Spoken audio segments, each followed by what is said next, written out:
Vamos lá. Agora a gente começa. Senhor, muito obrigado, Pai, por mais um domingo que nós estamos aqui aprendendo a Tua Palavra, para poder, Jesus, entender um pouquinho mais o Teu propósito, o Teu desejo para as nossas vidas neste mundo, Jesus. Que o Teu Espírito Santo venha falar, venha nos dar sabedoria e entendimento para entender e compreender, Jesus, como interpretar a Tua Palavra, as Tuas Santas Escrituras. Que o Senhor venha falando, que o Senhor venha conduzindo todas as coisas a partir de agora. Muito obrigado, Jesus. Amém. Amém. Vamos lá. Interpretação bíblica. O que vocês já ouviram ou o que vocês acham que é este tema, esta disciplina? Fiquem à vontade. Aqui é o lugar para errar. Interpretação bíblica? Nossa, eu acho que é muito difícil, porque cada um interpreta do jeito que quer, sabe? Só que é uma coisa que a gente tem que levar muito ao pé da letra, sabe? Pra espiritualidade você não pode, como fala? Não sei se é a palavra, mas tipo, ir muito além, eu acho. Não pode viajar. É. Ok. O que mais? Mas tem que ver também o contexto da época, para quem era que estava falando. Quem estava falando? Quem estava falando, porque também, sei lá, se a gente interpretar ao pé da letra, nos dias de hoje também tem gente que transforma isso em alguma coisa muito perigosa, sim. né? Uhum. Então, aí também pode ser perigoso, né? Uma interpretação ao pé da letra. Para algumas pessoas e religiões, né? E eu acho que só aproveitando, né, vocês estão fazendo tudo, um complementando o outro, né? Acho que um terceiro aspecto, assim, a Bíblia, ela nos conta coisas que não são do mundo natural, são coisas, como posso dizer, eu acho que a Bíblia exige da gente fé para a sua interpretação. Sobrenatural, né? Sobrenatural. A Bíblia trata de coisas sobrenaturais, em muitos seus aspectos. Então acho que Requer fé também, né? acho que requer, porque talvez você tenha uma compreensão mais adequada. Então acho que é isso, o contexto. E ela será atemporal também, sabe? Em qualquer momento que você lê, tipo, pode se encaixar, sabe? Parece muito atualizada, né? Uhum. Se olha e fala, não é possível. É o livro mais antigo, mas também é o livro mais atualizado. É verdade. Bom, hoje eu vou abordar com vocês duas temáticas, tá? Métodos de interpretação e escolas de interpretação, tá? Que são da onde que vem essas linhas do porquê, do como.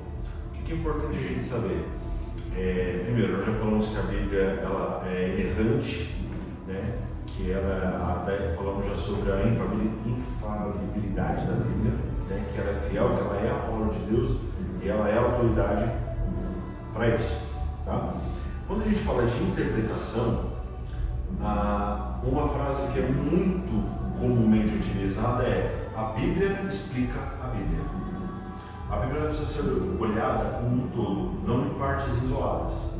Quando eu olho em partes isoladas, eu tenho condições de criar uma estrutura, criar um raciocínio, criar uma pseudo-teologia que não é o que está na Bíblia.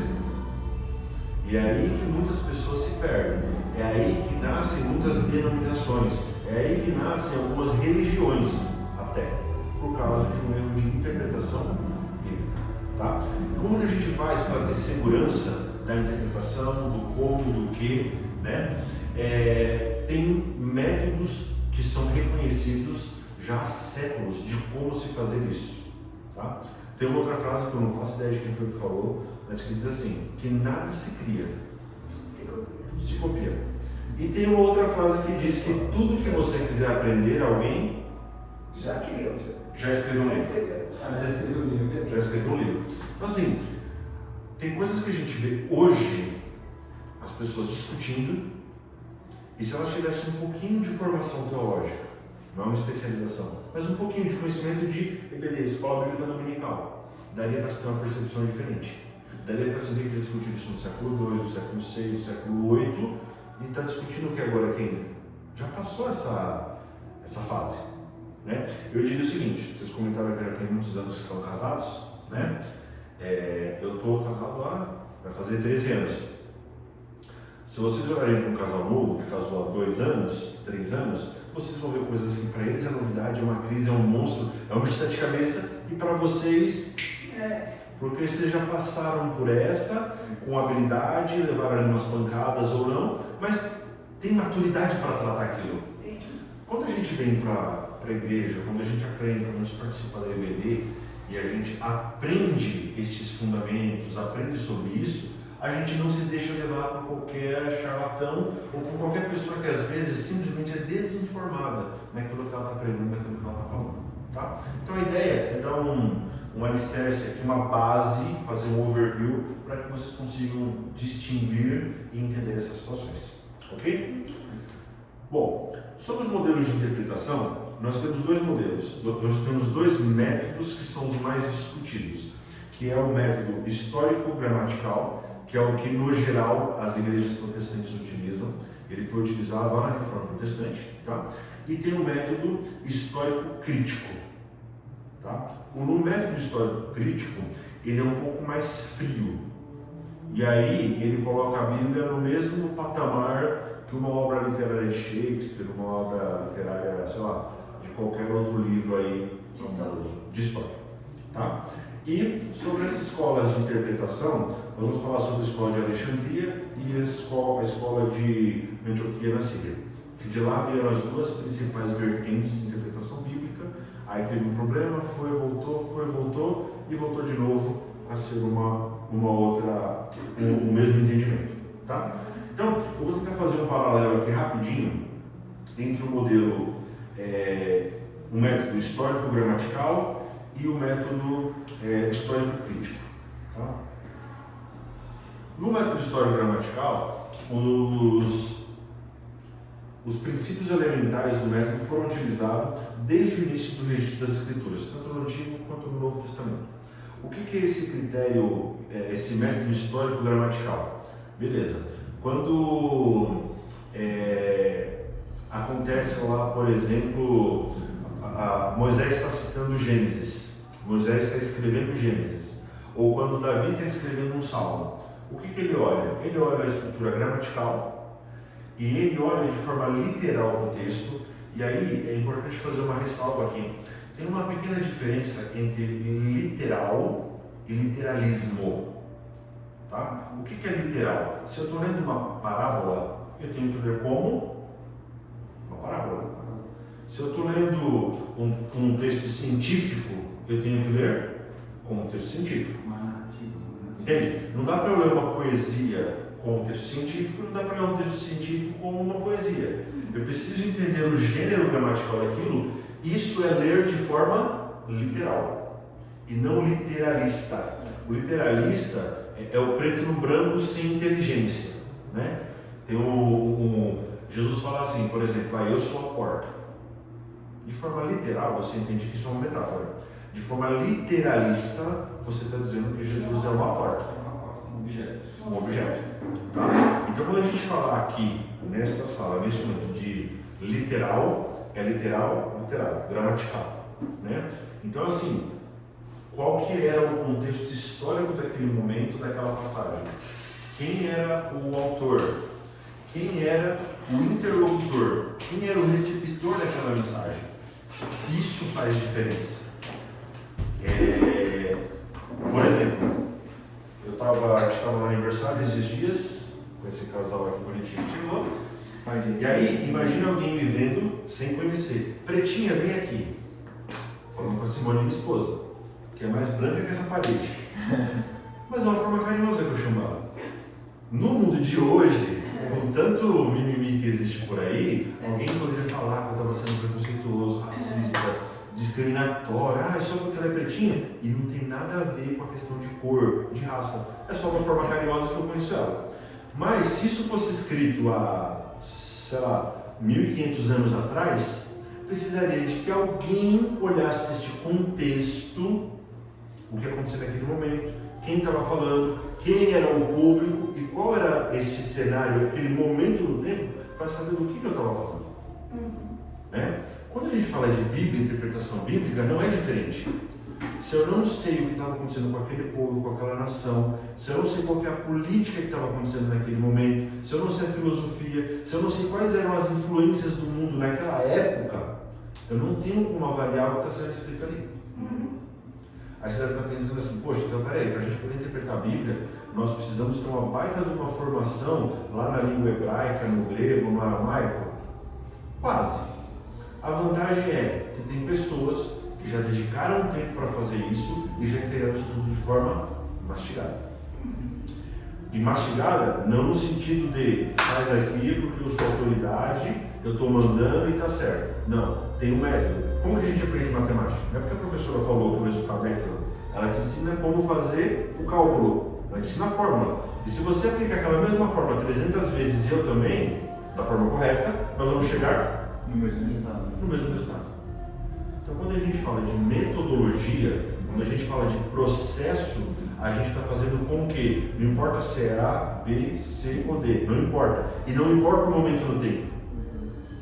Quando eu respeito o processo, quando eu sigo essa fórmula, eu consigo avaliar aquilo que estava sendo apresentado naquele momento do tempo.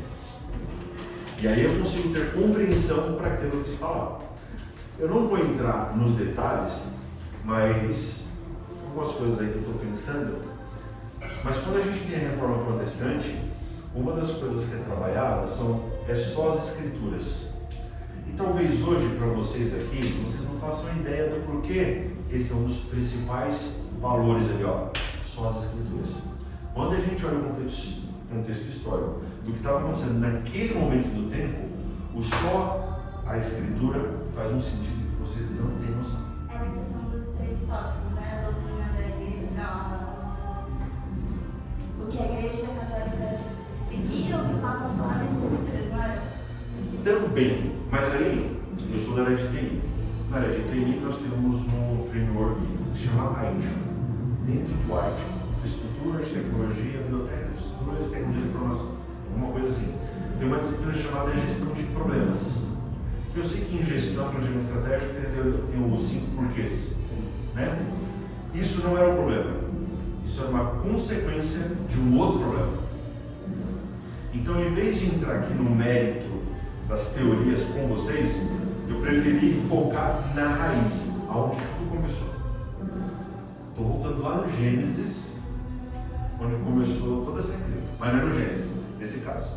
É só para fazer um paralelo aqui de começo, de onde isso vem.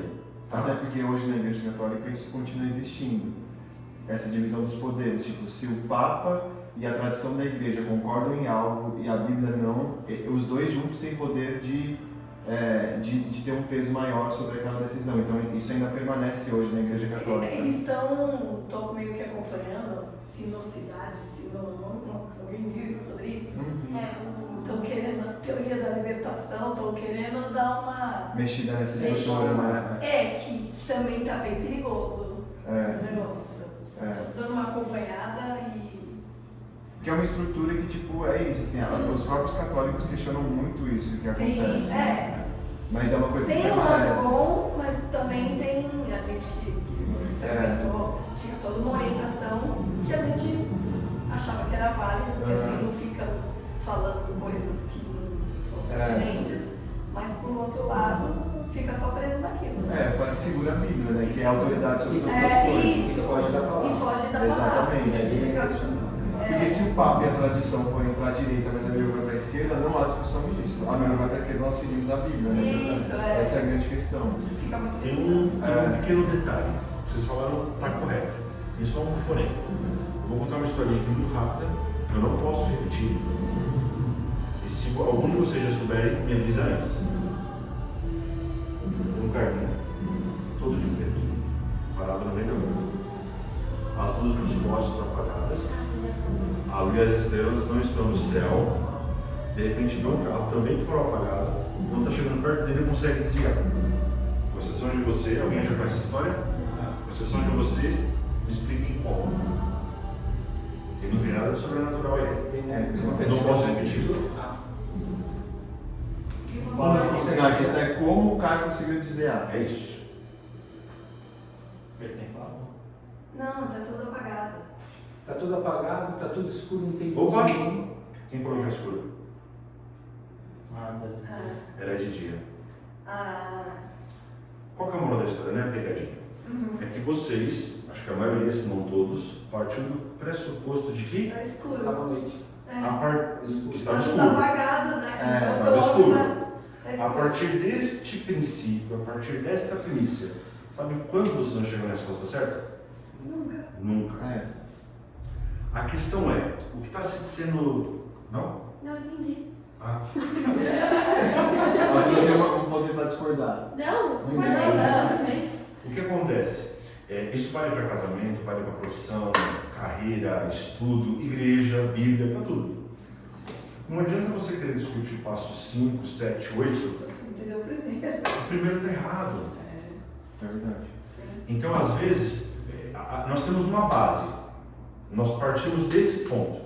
Se essa base estiver errada, você vai dar volta, vai dar volta, vai dar volta, vai dar volta, vai dar volta e não vai chegar no lugar. Tá? Isso corrobora o direcionamento da minha aula. Então, assim, método gramatical, ele foi utilizado no Antigo e Novo Testamento, foi abandonado na Idade Média, aí entra muito da Igreja Católica, mas resgatado pelos reformadores no século XVI e usado nos séculos seguintes até o dia de hoje. Palavra de Deus, inspirada, autoritativa, suficiente, única regra de fé e prática. Isso analisando dentro do método histórico gramatical. Quando a gente vai para o método histórico crítico, ele diz o seguinte, surgiu no século XVII, baseado nas pressuposições racionalistas que reduziram a Bíblia apenas ao registro da fé dos judeus e dos cristãos, né? Antigo e Novo Testamento. Negam a inspiração e infalibilidade das Escrituras. Não é a palavra de Deus, apenas registro da fé dos judeus e dos cristãos, e ela não é inspirada e ela não é infalível. O método histórico crítico faz isso. Muito de literatura utiliza deste método para fazer análise de textos. Genérico. Tem a ver com o que eu falei de a fé dentro da questão da interpretação? É que na verdade, isso aqui. Porque aí eu abandono a fé. Aí mandou a fé, não tem fé. Aqui você abandona a fé, não existe fé. É. Não existe o sobrenatural. É. Só que na verdade, vou fazer por aproximação, tá? Não me peguem na vírgula. Isso aqui é o passo 6 ou 5. Tem 4 passos que a gente tem que dar antes para saber como chegar aqui. Aí as coisas vão começar a fazer sentido.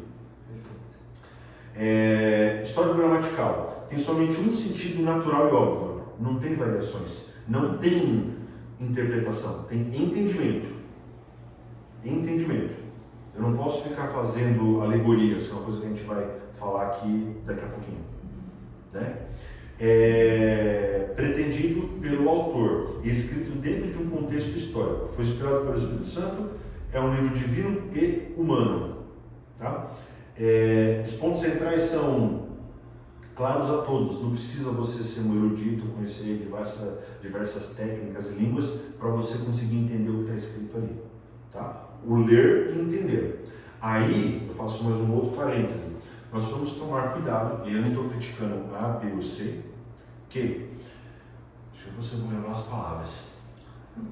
Tem um amigo meu que ele é professor de português, ele fez letras, e ele falou que com o passar do tempo, há alguns anos, se adotou o padrão de você mudar o significado das palavras. Então, uma coisa que eu não vou falar aqui, porque eu vou falar no dia a dia, que no passado era uma palavra feia, hoje virou algo comum. E todo mundo fala. O que era comum não pode falar mais? Também, às vezes também, né? E aí o que acontece? Quando você pega e traz uma linguagem antiga para uma linguagem mais atual, você pode, de forma isolada, para este momento do tempo, traduzir uma compreensão melhor. Mas dentro da linha do tempo, amanhã isso aqui pode mudar totalmente um contexto aonde isso está inserido. Pegar alguma coisa da época do Flávio. Porque essa mudança foi guardada no contexto de hoje. No No contexto. contexto de quando aquilo foi escrito. Pois é. Aí eu consigo ir na origem e ver o contexto daquele momento. Resgatar o conceito. Mas o contexto que eu alterei para hoje, qual que é a referência? Entende? E aí fica meio perdido. Tenta Entende? pegar o exemplo do meu tempo. Um exemplo do tempo do Flávio. Ele, tipo, eu não conheço. Eu tô brincando. O Flávio, quando foi sair, Tipo, você tá no Google. com a esposa dele, que era namorada, falou assim: vamos ali numa festinha broto. Não.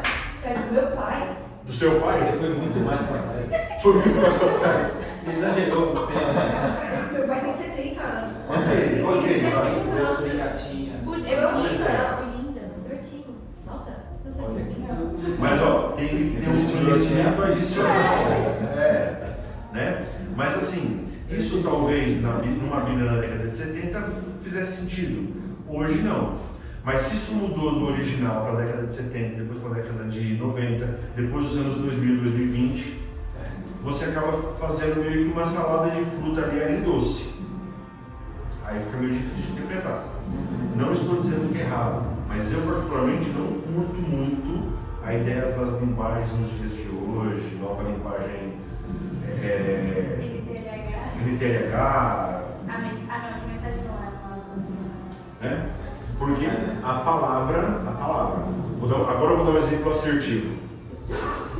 Em Gálatas fala que um dos frutos lá da carne é o ciúme, Das obras. as obras da carne, verdade. E em Tiago 4 fala que o Espírito Santo tem ciúme. Sim. Como assim?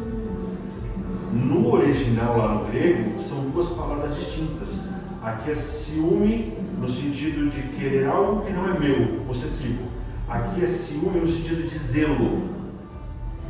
O Gabriel pede para ir brincar na chuva, eu falo que ele não vai. Eu estou zelando, eu estou guardando por ele. Então, a tradução aqui foi um pouco infeliz. Então, quando a gente pega, aqui é uma tradução meio que por aproximação. Quando a gente pega para deixar numa linguagem mais popular, a chance disso aqui dar errado é muito maior. Tá? De novo, fique claro, não estou falando que é errado. Mas às vezes muda-se o contexto. Sentido. E aí tem alguns exemplos de versículos de passagem, mas aí não foco aqui, a gente pode ver no outro foco. Tá? Entendi. Mas eu acho que talvez a coisa mais saudável pra gente hoje, porque assim, eu entendo, mas o simples fato de se traduzir algo para uma outra língua já se perde muito, né? Perde. Tipo, não tem como, é do processo linguístico você vai perder. Porque o clássico que a gente fala, saudade é uma palavra que só tem em português, então como é que você faz uma tradução do sentir falta de algo? Não precisa ir longe, em inglês você não tem o estar. Exatamente, é o to be, que é o ser e estar. Entendeu? E aí é muito louco, porque, por exemplo, quando você vai falar sua idade, você fala I am, ou seja, eu sou a quantidade de tempo que eu estou existindo. Então você vê que as compreensões são mais fundos, mas é processo de linguagem. Então na tradução você já vai perder alguma coisa. Mas eu acho que de fato há um valor muito rico nessas novas traduções, porque elas tornam o texto bíblico mais acessível para diferentes gerações, diferentes épocas. Eu acho que para a gente, talvez o movimento mais saudável é que se tenha, e se você tiver condição, mais de uma versão da Bíblia, para que você possa fazer a comparação. Por exemplo, quando eu vou fazer uma palavra, eu gosto de tentar ler o texto em diferentes traduções, porque de fato, às vezes, uma palavra traduzida de um jeito diferente enriquece muito mais, ou muda o destino, ou empobrece, ou muda até a sua compreensão sobre aquilo, né? Mas, tipo, eu acho que talvez seja um movimento saudável. Eu vou dar uma opinião particular, pessoal, e talvez infeliz. Não, pai. Não, pode deixar. Vixe. O que acontece? Alguns anos atrás, antibiótico era distribuído igual água. O que eles fizeram? Antibiótico, né, seguindo a regra, só com autorização, né, tem que ter cópia da receita, 7 dias quem pra comprou, etc e tal, né? Então, assim, se a gente tivesse alguma forma de, vamos usar as linguagens, gente, eu não estou falando que é errado, que não pode, pelo amor de Deus, não me entendam, mas eu tentaria fazer alguma coisa assim, ó, você quer usar, usa, mas vem para EBD, entende como é que funciona, porque se alguma coisa você não tiver clareza, como que você faz para checar isso daqui?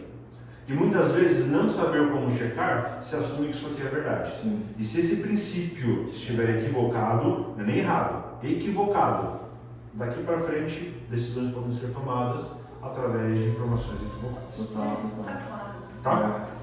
Bom, no método crítico, a Bíblia está cheia de erros, contradições, interpelações, foram usados mitos e lendas para a comunicação de uma mensagem. Por isso ela é questionável. A mensagem não está clara no texto, só poderá ser encontrada através de descoberta de Jesus histórico. Aí entra uma série de outras questões aí que eu não vou me aprofundar, tá? O que eu vou fazer? Eu vou direto para a parte histórica. Depois, quando eu passar isso aqui para o material, vocês dão uma olhadinha. Eu tenho uma dúvida, qual que é o ponto, então? Qual que é a raiz? A raiz? É. Nós temos duas escolas, que é para onde eu estou pulando agora. Ah, tá. Não é porque você se Não, mas fica à vontade. Não, você não perdeu. A gente vai ler, você vai mandar e a gente vai ler? Manda aí, vocês incrementam, mas eu vou fazer um overview aqui. Tá. E manda o vídeo do cara que é mestre nisso aqui, que foi com que eu aprendi um monte de coisa, tá? Que é o Henrique Leonardo. O que acontece? A primeira escola que eu vou falar é a escola de Alexandria. Tá? Se você pegar Jeremias 44, quando Jeremias está lá e tem a parte do retorno do exílio, tem uma parte do povo que não volta para Judá, eles vão para o Egito. Então eu estou voltando lá na época do exílio, os 400, antes ainda do período interbíblico, lá atrás.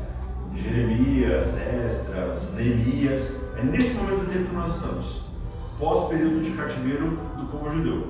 Parte desse povo vai para o Egito, e lá em Jeremias 43 falam algumas cidades para onde eles foram, né? Com isso, a comunidade judaica ali cresceu. E a cidade de Alexandria, nesta época, era uma cidade conhecida pela cultura, pela a própria biblioteca, pelo conhecimento, né? E a cidade de Alexandria, ela era influenciada por dois grandes filósofos. Tá? Deixa eu só fazer uma volta aqui. Ó. Interessante saber que depois que os judeus, Jeremias liberou, beleza, foi para o Egito, isso eu já falei, 44:1, tá certo? Tá?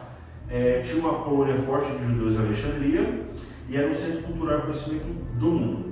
E lá havia essa comunidade judaica muito forte. Muitos desses judeus se converteram. Aí tem todo um histórico, aí teria que pegar vários pontos da história, Paulo, para onde ele foi, os outros apóstolos enviados, os discípulos dos apóstolos, aí a gente chega nisso aqui na vírgula, aí cientificamente comprovando os detalhes. Tá? O pensamento e a cultura eram influenciados por dois grandes filósofos gregos, extremamente importantes, e também influenciaram um terceiro filósofo judeu, chamado Filo de Alexandria. Tá? Quem que era o primeiro filósofo? Era Heráclito. Heráclito tinha um problema para resolver, sendo bem resumido aqui. Nesta época, tinha dois poemas de Homero que eram extremamente latentes, não sei se eu vou usar a palavra correta, mas que estavam ali em alta na população. Odisseia e Ilíada. Exatamente. E aí o que acontece? Heráclito leva para a escola assim: não é possível. Os deuses não podem ser assim, imorais, nojentos, asquerosos e violentos, vios. Deus precisa representar a bondade, a própria a essência do ser, de ser bom, honesto, justo. Ele falou: isso não bate. E aí o que ele faz? Ele, para chegar numa solução, ele acaba aplicando à literatura o conceito de hiponoia, que é você entender que por trás de um texto tem um significado oculto, que você precisa de uma chave para entender esse significado oculto. Isso a gente está falando de Heráclito, tá? E aí, quando ele faz isso, ele também está na mesma época que Platão, que também estava em alta.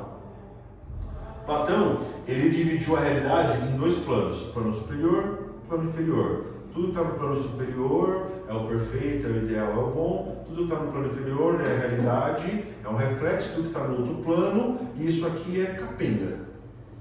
Você já viu alguma igreja, algum pastor falando que lá no negócio é tudo bom e aqui está tudo torto? É uma coisa torcida da Bíblia.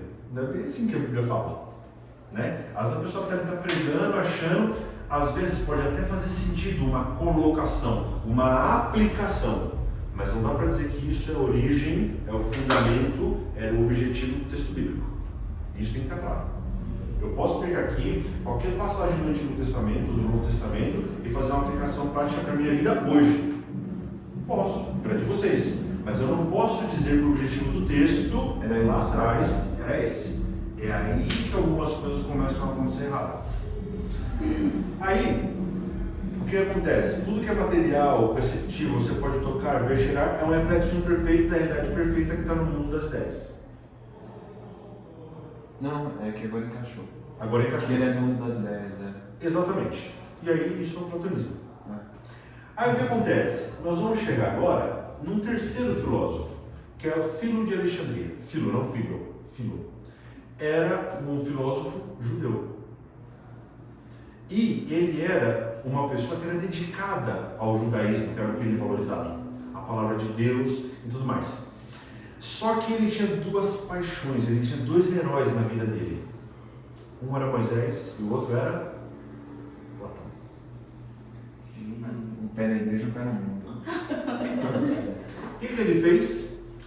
Ele acreditava, dentro desse entendimento de hiponóia, que todo texto tem um significado por trás, de que Platão e Moisés escreveu o Pentateuco, Gênesis, Êxodo, Levítico, estavam falando da mesma coisa.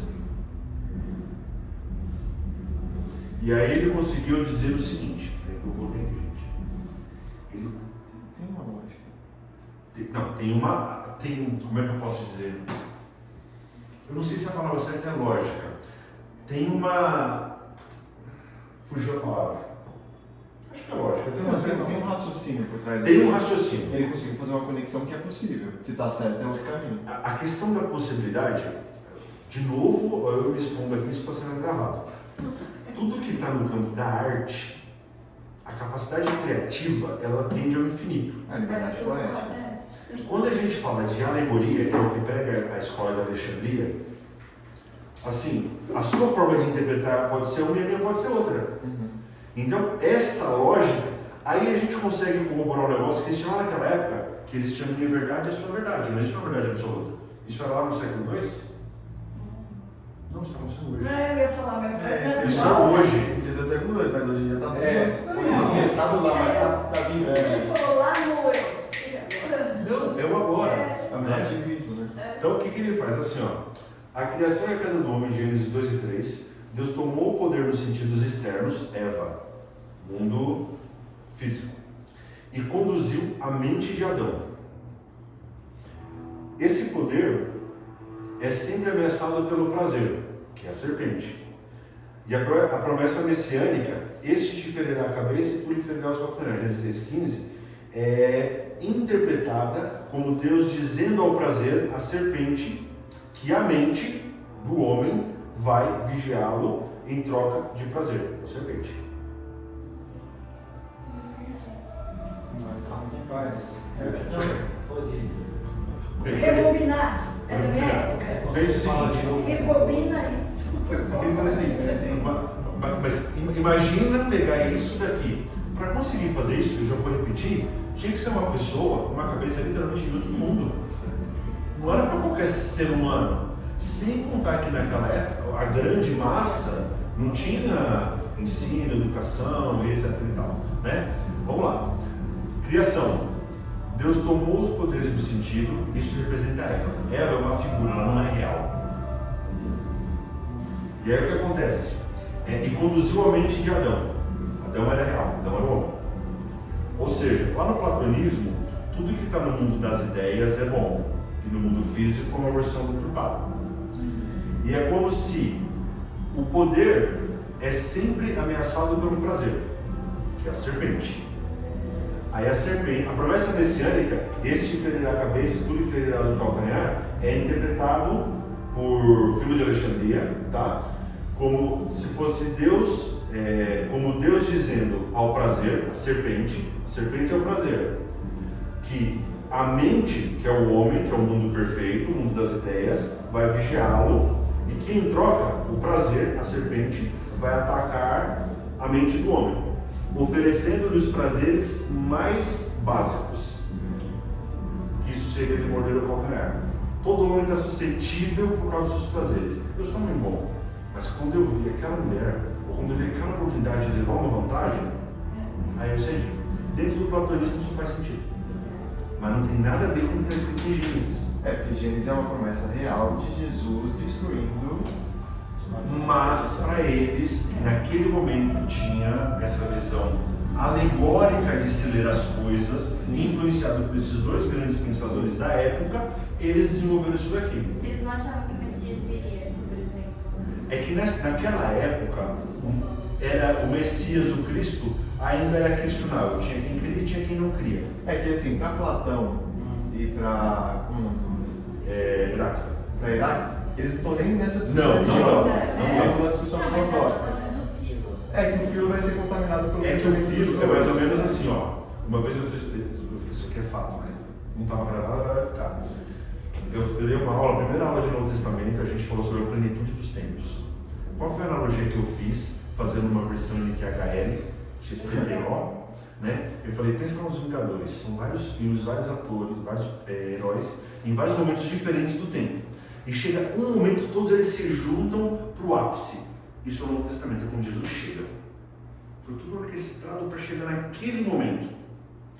Gente, isso não é bíblico, ok? Isso não é bíblico, tá? Mas para uma aplicação prática aqui, de exemplificar, eu entendo que é funcional. Ok? O que eles pegaram? Estavam vivendo só no exemplo, só na alegoria. E a alegoria passou a ser a verdade absoluta. E muito do que foi desenvolvido foi a partir disso. Então foi uma época em que a interpretação das escrituras caminhou para essa questão de olhar para tudo isso e pensar, pera, está vendo uma grande alegoria. Exatamente. E aí já o primeiro filósofo estava dizendo o quê? Precisa de uma chave para entender por trás. Ele falou, entendi, a chave por trás é a postura que eu tenho que ter com essa coisa, com o texto bíblico, eu tenho que entender por trás. E aí ele pegou o mundo das ideias e encaixou. Ele falou, então peraí, a serpente é o prazer. Aí fez montou toda essa história. Brisou ele na lado. Vou dar um exemplo que vocês vão concordar comigo, mas eu já vou avisar na largada que está errado. A gente poderia fazer uma analogia dizendo que Isaac é Jesus, Abraão, Deus o Pai, que leva o filho para o sacrifício, etc. Sim. E tal. Biblicamente não. Não, porque ele não morre. Quem não morre? Isaac não morre. Mas é uma alegoria, não é literal. Ó, tá vendo? Não, mas Mas tem muitas pessoas que pregam isso. E apesar de ter uma certa lógica, não é isso que a Bíblia diz sobre a Bíblia. Nas duas passagens que fala sobre esta cena, em Tiago e em Hebreus, fala da fé de Abraão e não do sacrifício do filho. Isso é o que a Bíblia diz. Isso você pode afirmar, está escrito. Apesar de o outro contexto ser totalmente plausível, mas não é o que está escrito. Entendeu? Entendi. Porque eu lembro de um vídeo que fala, um vídeo super bonito inclusive, que fala, vai pegando todos os casos do Antigo Testamento e jogando para Jesus. Jesus é o Cordeiro, Jesus é o novo Adão, Jesus é isso. Eu sei que com Adão é possível que o texto bíblico vai apontar, está claro que Jesus realmente é o novo Adão, porque tem essa relação, o pecado entrou por um homem, o pecado sai por um homem, Jesus é o novo Adão. Mas tem essas analogias, né, com Jesus, com Davi e tudo mais, que não estão escritas, mas que ao meu ver não estão erradas. Não estão. Mas pensa o seguinte, qual que era a treta aqui? Aqui eu não vou procurar não me estender muito, mas ainda tem Barnabé de Alexandria, tem Pantenos e a gente fala um pouquinho de Clemente de Alexandria. Tá? O que acontece? Pensa no judeu, raiz. Chega os cristãos, agora vou eu aqui fazer minha analogia. Os brasileiros invadem os Estados Unidos e começam a explicar as regras do inglês. Por que se fala de tal forma? Por que se usa tal expressão? Aí os americanos ficam olhando, tipo, mas de onde eles tiraram isso? Não faz sentido, não tem nada a ver.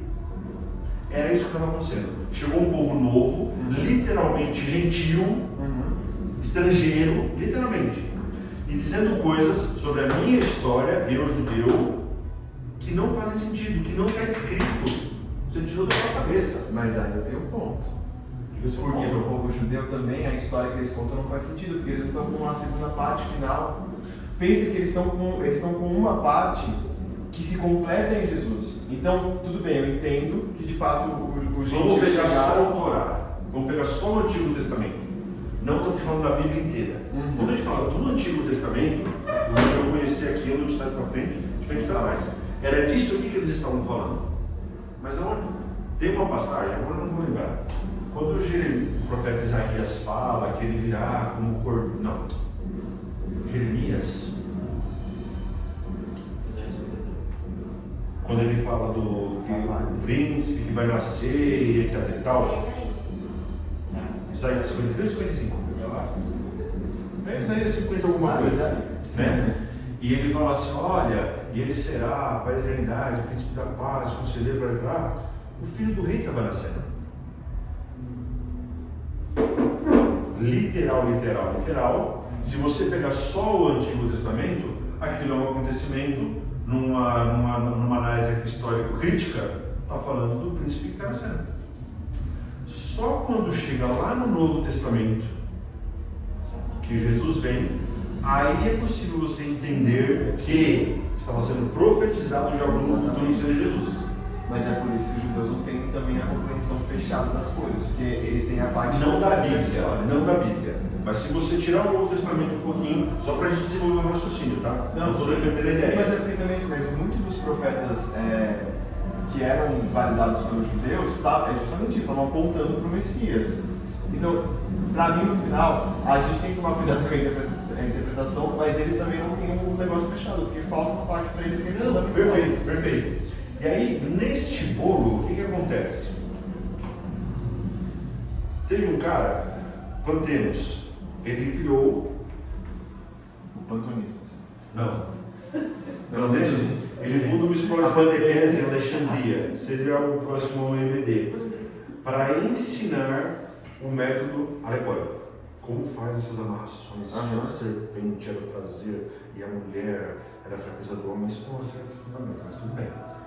O que acontece? Depois dele veio um outro carinha, que é o Clemente de Alexandria, que ele tinha vários outros pontos positivos em relação àquele Deus, conversão, etc e tal, só que ele era para viver de forma alegórica. E aí em 1180 ele assume a liderança, a direção da escola no lugar de Pantenos. E isso, as coisas vão continuando acontecendo. E tem vários fatos históricos aqui, várias situações que começam a ter uma certa briga entre as igrejas. Não, mas não é bem assim. Você está pregando, você está falando lá que Davi, que Moisés, que Jeremias, mas não é assim que está escrito. E aí começou a ter umas tretas. Entendi. Tá? Aí o que acontece? Depois dele, vem Orígenes, que esse aqui faz uma lavagem cerebral, faz uma caca bem grande. E aí, deixa eu só ver se é isso aqui mesmo.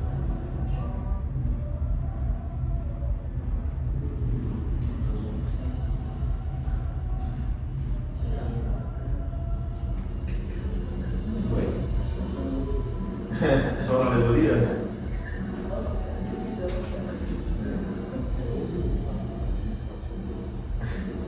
Ó, Orígenes, deixa eu pegar aqui um detalhe dele, ó. Figura mais importante desse período, era um estudioso, responsável, foi muito capaz, conhecedor das línguas originais, conhecia de filosofia, conhecia de literatura da época, conhecia do platonismo, e vasta literatura de Filho de Alexandria. E ele se torna uma figura proeminente nessa escola. Sua abordagem pode se resumir nos pontos a seguir. Melhor forma de entender a Bíblia, perspectiva platônica, contém segredos que somente os mais espirituais podem compreender. Esse é o entendimento dele nesse entendimento de interpretação alegórica da Bíblia. O que mais que ele falava? O sentido literal é valioso, mas às vezes obscurece o sentido principal, que é o espiritual. O sentido literal é para os iniciantes e o espiritual é para os maduros na fé. Se Deus é o autor da Bíblia, ele deve ter um sentido mais profundo, não pode ser tão literal. Interpretação literal é própria dos judeus e dos não cristãos, tá? E foi revelado o sentido mais profundo para as pessoas que tiveram ali os seus olhos abertos. Isso era o que defendia Orígenes. E tudo veio crescendo com essa visão, com essa temática, com esse entendimento. Aí a gente muda agora e vai para a escola de Antioquia, na Síria. Mas por que isso foi uma carga muito grande? Porque o que tinha dentro da escritura foi distorcido e ele abriu possibilidades para se criar coisas que não existiam. Entendi. E tinha um argumento de que se você não estava entendendo aquilo, é porque você não era espiritual. Que isso acontece muito hoje em dia em algumas igrejas. Não, só naquela época, hoje não. É verdade. Hoje não. Não, porque tem algumas coisas aí que, tipo, falei, que não achei tão errado. Mas tipo, de fato, leva pra isso. Leva. Principalmente quando você fala de mundo espiritual, hoje em dia, você tem essa abertura muito grande de gente que vai criar suas próprias raízes teológicas e... Qualquer coisa pode acontecer, qualquer coisa pode ser verdade. O que não pode ser mudado? A palavra de Deus.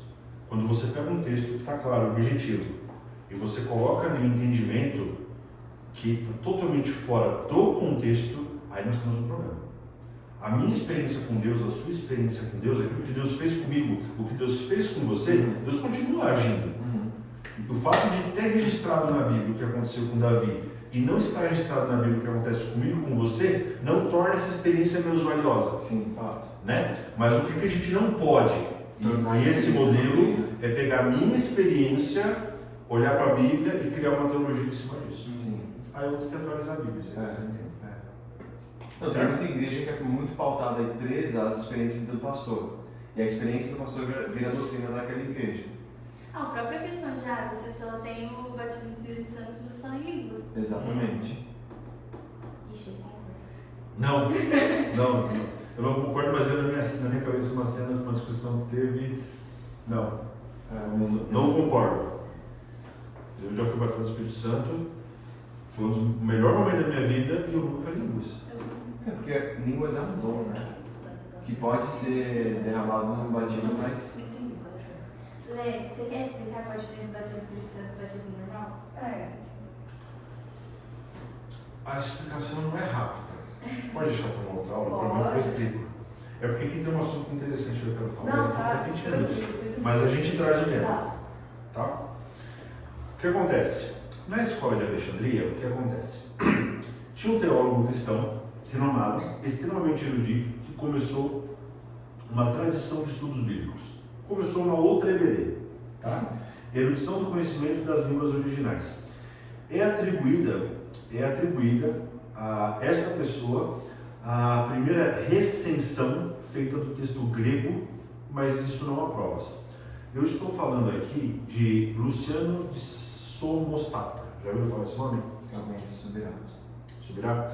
O Luciano de Samosata, ele era um cara que ele manjava do grego, manjava da literatura, assim como Orígenes. Só que ele se posicionou contra aquilo que estava sendo instituído, aquilo que estava sendo ensinado.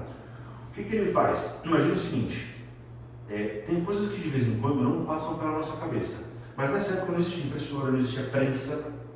Como que se copiavam os livros? Na mão. Né? Se você escrever a mesma frase, o mesmo parágrafo 10 vezes, você vai escrever literalmente as 10 mesmas palavras? Jamais, na última eu estou resumindo. Era comum você ter uma pequena variação. O Romanos, que foi escrito na versão 1 do Gustavo, estava de um jeito. O Romanos, na versão 7, tinha pequenas variações. Só que dependendo da palavra, por causa da questão da tradução, isso dava um entendimento errado. O que esse cara fez? Juntou todas as principais variantes e começou a equalizar. Dentro deste contexto, quando ele fala Abba, não é simplesmente pai.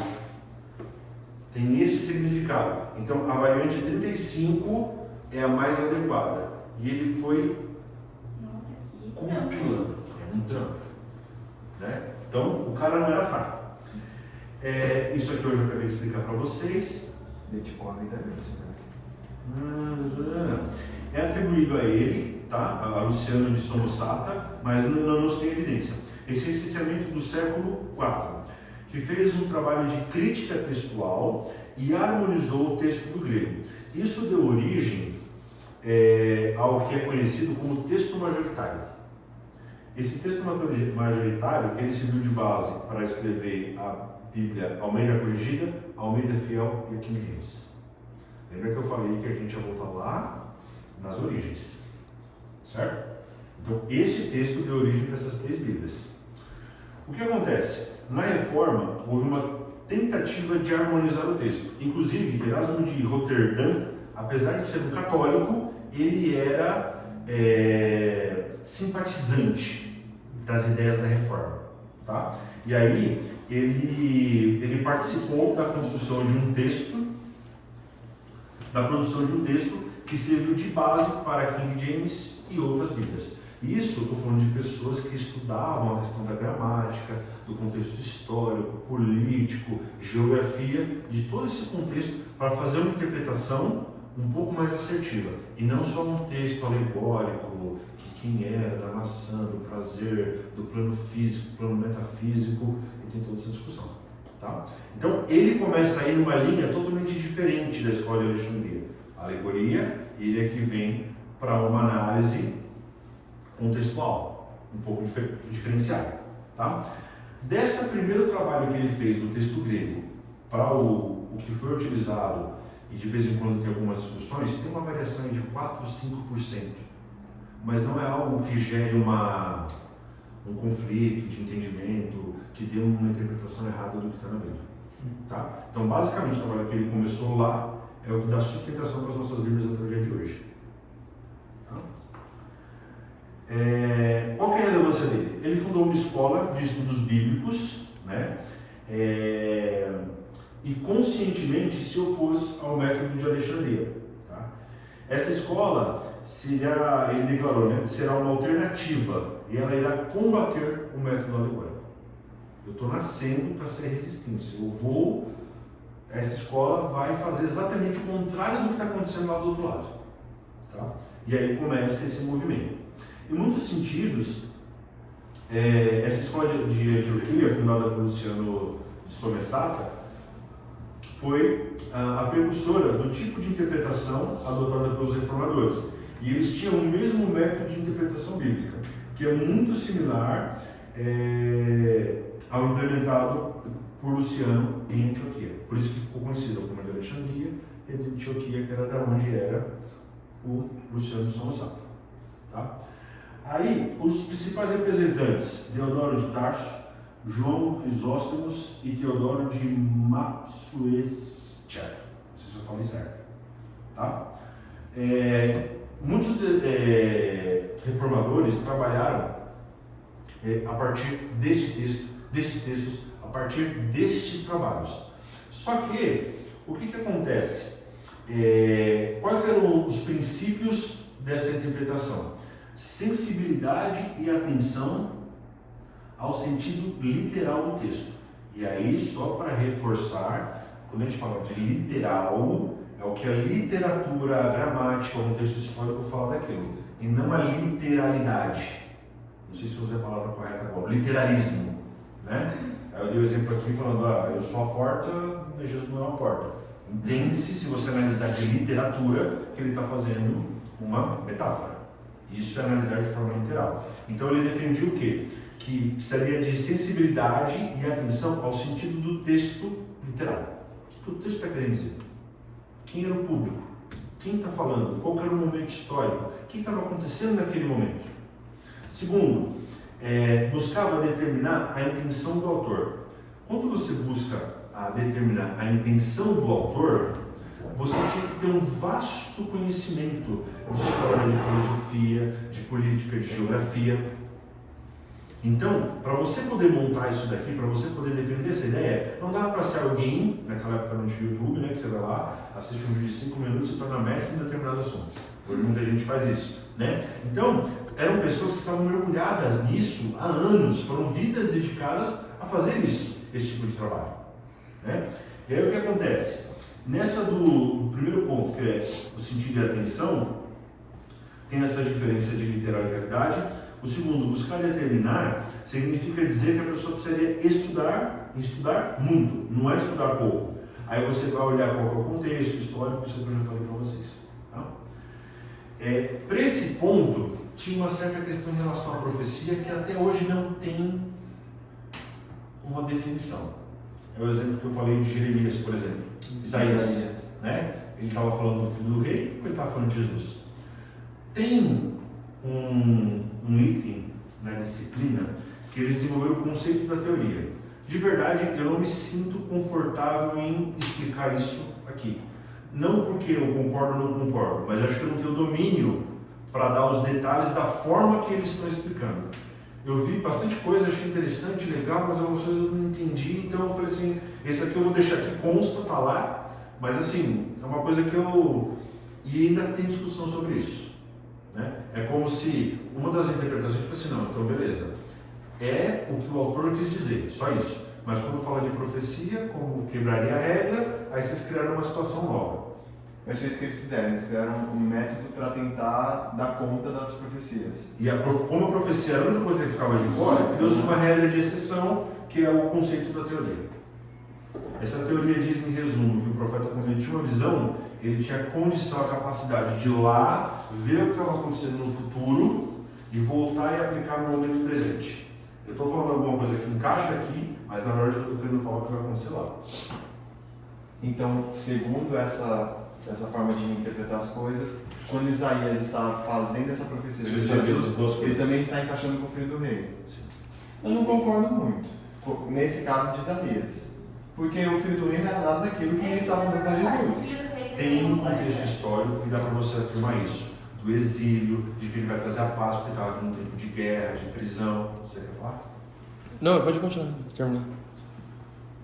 Tem um contexto histórico que caberia. Se apertar, diminuir, vai. Não, fez alguma coisa? é que assim, Eu não falo. a teologia... Mas aí por isso que eu falei. É um tema que não está pacificado. Sim, e que foi difícil até para os caras que falaram da literalidade quando chegou em profecia. O que é mais aceito academicamente é que todas as profecias 98% das profecias do Antigo Testamento eram para aquele tempo. Tipo, isso é meio maluco, porque quando você pega as profecias, principalmente de Isaías, você fala, tipo, ele falando até de Belém e Efrata, você vê o 53, que é o mais direto com Cristo, mas todas tinham a ver com aquele tempo mesmo. Isso é o mais aceito academicamente pelos contextos históricos. Porém, a ideia é que assim como as histórias do Antigo Testamento eram tipologias de Cristo, por exemplo, José, que a gente falou, né, na outra aula, José foi traído por Judas, a raiz ali de Yeshua traído por Judá. Então você tem isso em Cristo também de novo. Então ao mesmo tempo que isso aconteceu historicamente, isso era um prenúncio de algo que aconteceria profeticamente. Então as coisas que aconteceram ali em Isaías, que ele estava profetizando a respeito daquele tempo, também faziam uma tipologia do que haveria de acontecer na redenção, na vinda de um Messias. Então assim, é meio esquisito, mas isso é o mais aceito assim, academicamente falando. Como explicação do texto bíblico, ok. Sim. Como régua para interpretação, aí fica, sabe aquele... Porque uma assim. coisa que a gente tem que entender é que assim, quando a gente tem essa questão, não invalida o tamanho o poder da profecia em relação ao Messias. Que as duas coisas, a gente às vezes tem uma tendência a falar assim, se o negócio aconteceu de uma forma histórica, então não pode ter sido uma maravilha profética. Não pode. As duas coisas podem. É que a gente, na verdade, tem um pouco mais de dificuldade com isso, porque a gente olha de uma perspectiva um pouco mais mística, como se Isaías estivesse vendo o Cristo crucificado. Mas a maioria dos profetas, eles não sabiam a respeito do que eles estavam profetizando. Eles estavam profetizando a partir de uma coisa que Deus estava falando para eles, e eles estavam falando para o povo. Tanto que quando você vai ver Apocalipse, que é um livro profético escrito por João, João não consegue explicar. Por isso que tem muita metáfora. Total. Entendeu? Entendeu? Ele não consegue explicar porque ele não entende o que ele está vendo direito. Ele consegue explicar com as palavras dele. Fala que Jesus tem fogo nos olhos, uma espada saindo da boca, uma tatuagem na coxa. Está escrito isso, tipo, basicamente. Mas não é exatamente o que ele está vendo profeticamente. Entendeu? Então, assim, esse é um dos pontos, dentro desse critério do método de Antioquia, foi o único ponto que ficou com uma pontinha solta, e assim, é polêmica essa discussão, tá? Mas É assim, legal que foi contemplado, né? De alguma forma eles, foi a forma que eles acharam, tá? Não sei se vai ter uma reforma 2.0, né? Gente, eu não estou falando para se fazer, tá? Mas com o passar do tempo as coisas foram amadurecendo, né? Então, assim, esse é um ponto que ficou.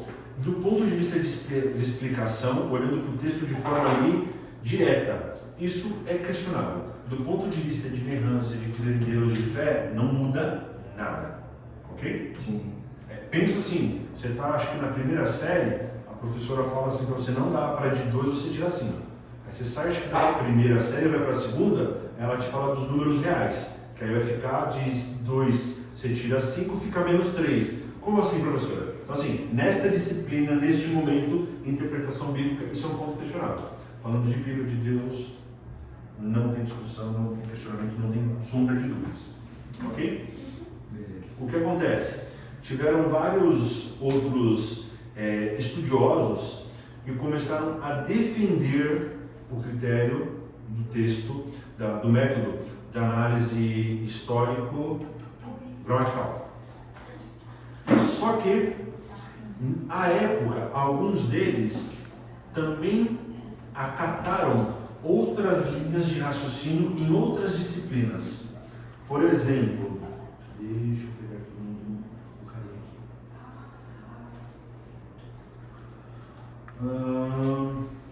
Fugiu o nome do cara. 2 que foram destaques no método de interpretação da Antioquia foram Nestório e Juliano.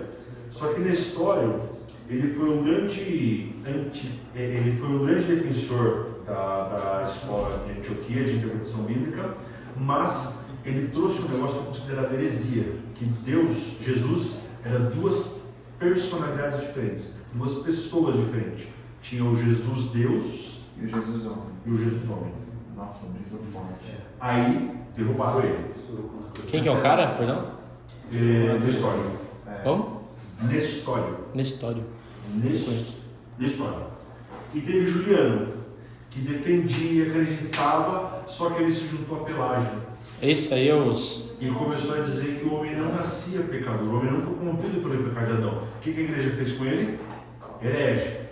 Bom, se esses 2 caras, que eram 2 referências, estão com essas visões deturpadas, então a ideia toda é ruim.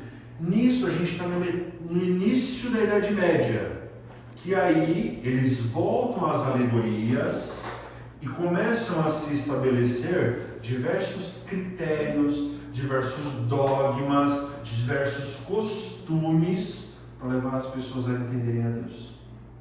Lembra da sua pergunta? Isso aqui responde a sua pergunta.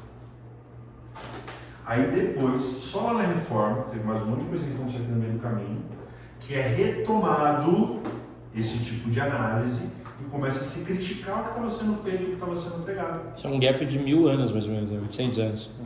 Cara, que loucura. Percebe a volta que dá? E se você não tem esse fundo histórico, do Conselho de Alexandria, de Filo e tudo mais, é como se tivesse um grupo A discutindo com um grupo B, meio porque a gente acordou hoje com a capa virada. E não é.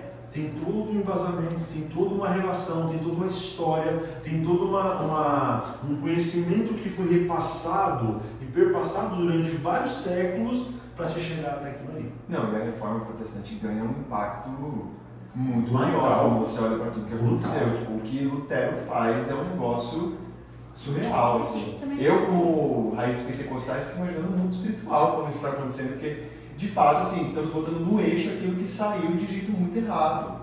Glória a Deus por Lutero. Mas a própria reforma demora anos, não foi só. Exatamente. Pra você ter ideia, o Calvino, que é um dos maiores proeminentes, ele só nasce 4 anos depois do Lutero promover o debate.